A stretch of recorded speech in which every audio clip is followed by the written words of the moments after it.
I'm Dugas. This screencast is about graphing and interpreting the graphs of reciprocal functions. So let's look at the parent function of reciprocal function. They're called reciprocal because the variable is in the denominator. F of x equals 1 over x is the parent function of all reciprocal functions. Its graph makes a special shape called a hyperbola. The domain of this is all non-zero real numbers. In other words, any number other than 0 will work. If I put in a 0 in for x, it doesn't work because I have a 0 in the denominator. For the range, the same is also true. Because it's 1 over x, no matter, there is no value of x that can make an f of x of 0. It can get very close to 0 when x gets very large, but it can never actually reach 0. As a result, it has what's called an asymptote or limit, a limit line at x equals 0. And usually we denote asymptotes with a dashed line.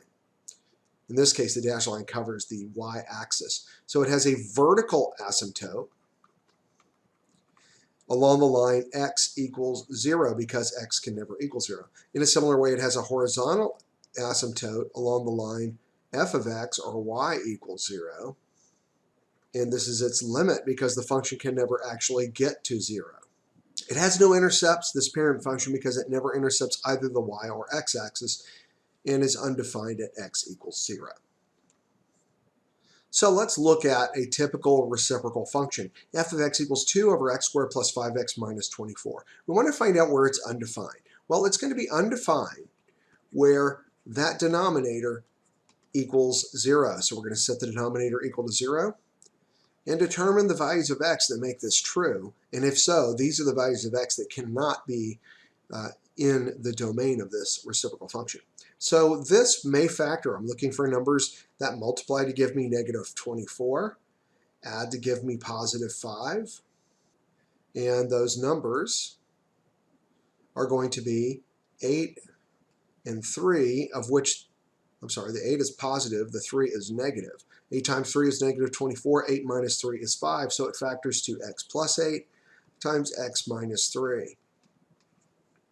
Using the zero product property, x equals negative 8 and x equals positive 3 are the two solutions to this, which means these are the values for which f of x is undefined.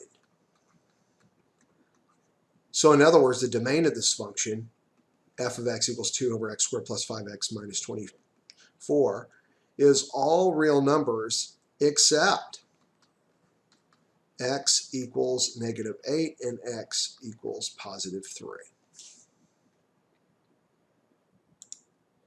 Let's look at the properties of a typical reciprocal function. We'll identify the asymptotes, domain, and range of this function. And we're going to use f of x equals 3 over x minus 2. And we want to start by identifying the values for which it's undefined. And we're going to do that by setting the denominator equal to 0.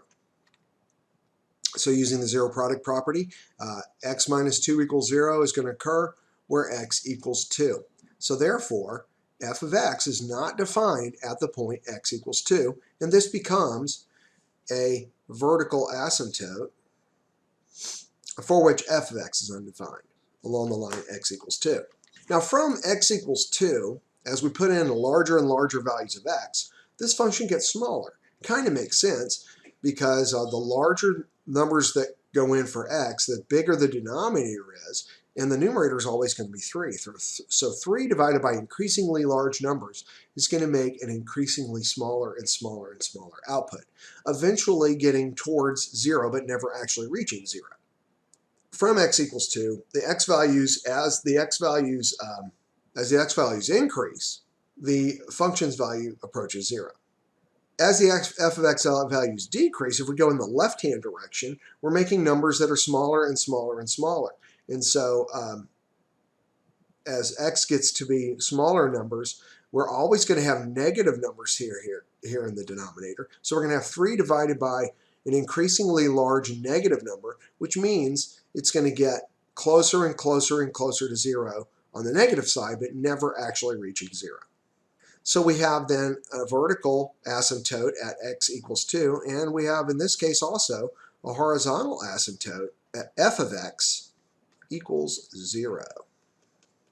Because the function itself, like the reciprocal function parent, can never reach 0. So the domain is going to be all real numbers not equal to 2, and the range is going to be all real numbers not equal to 0. Let's look at another function that's been slightly transformed. F of x equals 1 over x plus 2 plus 1 from the parent function. So we're going to identify the values first for which the function is undefined. And again, we're going to set the denominator equal to 0. X plus 2 equals 0. This one's going to be undefined at negative 2. So at x equals negative 2, we have a vertical asymptote because the function can never have a value at x equals negative 2. It'll make it undefined.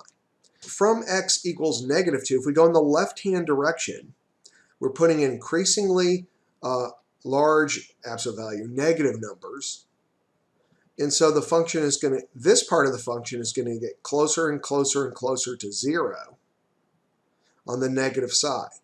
But then we're going to add 1 to it always. So what happens is this thing gets shifted up by 1. And so it gets closer and closer to 1 as we approach it, as we move off to the left. Now, as we move off to the right from this vertical asymptote, we get larger and larger numbers like 3, 4, 5, 6. And what happens is this left-hand side also approaches 0 because I get 1 over an increasingly large positive number plus 1. So that shifts it up from 1. So instead of the horizontal asymptote being at 0, the horizontal asymptote is shifted up 1, and it's at f of x equals 1 because the function on both sides is approaching 1 as we approach positive infinity on the right and negative infinity on the left. So again, we have vertical asymptote at x equals negative 2. We have a horizontal asymptote at 1. F of x equals 1. And the domain is going to be all real numbers except this negative 2. The range is going to be all real numbers except f of x equals 1 because the function can never have a value of 1. Reciprocal functions transform very similarly to all the other functions we've looked at that transform. There's a multiplier number a that will cause the graph to be stretched vertically or compressed vertically depending on its magnitude. If it's greater than 1, then it's going to stretch vertically. If it's between 0 and 1, its magnitude, it's going to compress it vertically. Similarly, if the a is negative, it's going to reflect across the x-axis. This is very typical of all the other transformation types we've looked at. Then we have the HK combination. The H will horizontally translate the function left or right, depending on the value of x minus h. The K will shift the function from the parent up or down by the value of k. Let's look at a couple of examples. We're going to look at the function f of x equals negative 1 over x plus 1 plus 3, the reciprocal function. We're going to look at its features and state, its domain and range. So this is a transformation of the parent function 1 over x, that parent reciprocal function.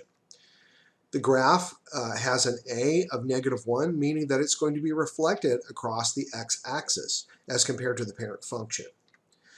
Its h value is negative 1. Remember, this is in the form x minus h, so h is actually the opposite of this number. It's negative 1, which means it's going to be shifted to the left by 1.